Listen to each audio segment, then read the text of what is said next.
40 degree की घनघोर गर्मी, लोगों के माथे पर पसीना, लेकिन आंखों में विश्वास वाली चमक। अपने नेता के विश्वास पर विश्वास करने का उत्साह, अपने सबसे बड़े नेता की बात को गुरु मंत्र मान दिल दिमागों में जगह देने का मकसद। सबसे उम्मीद करते हैं कि आने वाले समय में देश की रक्षा और देश की रक्षा आप करेंगे। ये मैं विश्वास दिलाता हूँ।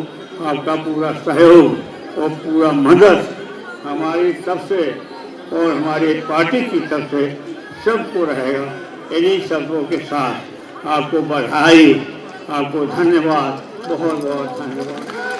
सपा कार्यालय में सपा संस्थापक और मार्गदर्शक मुलायम सिंह यादव के मार्गदर्शन से लबरेज कार्यकर्ताओं को सपा के मुखिया अखिलेश यादव ने देश की आजादी की 75वीं वर्षगांठ पर 21वीं सदी में अपनी समाजवादी जनता की आजादी, उससे मिलती अभिव्यक्ति और अपने अधिकारों के लिए सबसे बड़ा मंत्र दे दिया। सपा को 2022 में यूपी के किले पर फिर काबिज करने के लिए कहा, जीत तक पहुंचाने के लिए सबसे बड़ा मकसद दे दिया।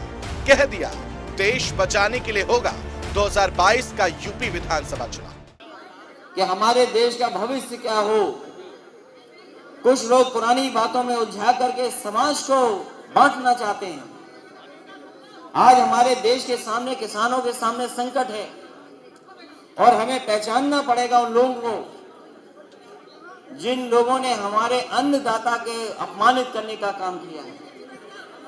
जहां एक तरफ अन्नदाता अपमानित हो रहा है, वहीं दूसरी तरफ हमें उलझाने के लिए अन्न महोत्सव मनाया जा रहा है। हमारे देश की अर्थव्यवस्था की रीढ़ है किसान। अगर किसान और खेती बर्बादी हो गई तो हमारा देश खुशहाल नहीं हो सकता है।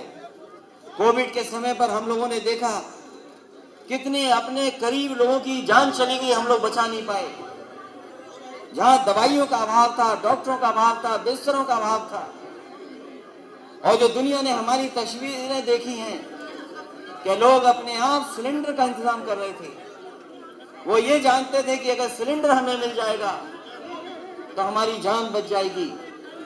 लेकिन जो सरकारें रहीं वो हमारे गरीबों को अनाज छोड़ दिया, उनको अपने सहारे पे छोड़ दिया। दवाई, बेड और ऑक्सीजन उपलब्ध नहीं करा पाए, जिसकी वजह से बड़े पैमाने पे लोग की जान चली गई।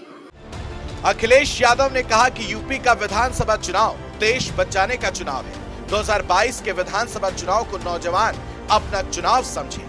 पिछले कुछ सालों में देश की गंगा जमुनी संस्कृति और पहचान को खत्म करने की साजिश हो रही है। पुरानी बातों में जाने की कोशिश कर रहे हैं। अखिलेश यही नहीं रुके, बीजेपी की योगी सरकार पर निशाना साधते हुए कहा कि आज जो सत्ता में है उन्होंने कोई वादा पूरा नहीं किया, संविधान के साथ खिलवाड़ कर रहे हैं। दलितों और पिछड़ों को सोचना होगा कि संविधान में उन्हें जो अधिकार मिला है क्या वो मिल पाया।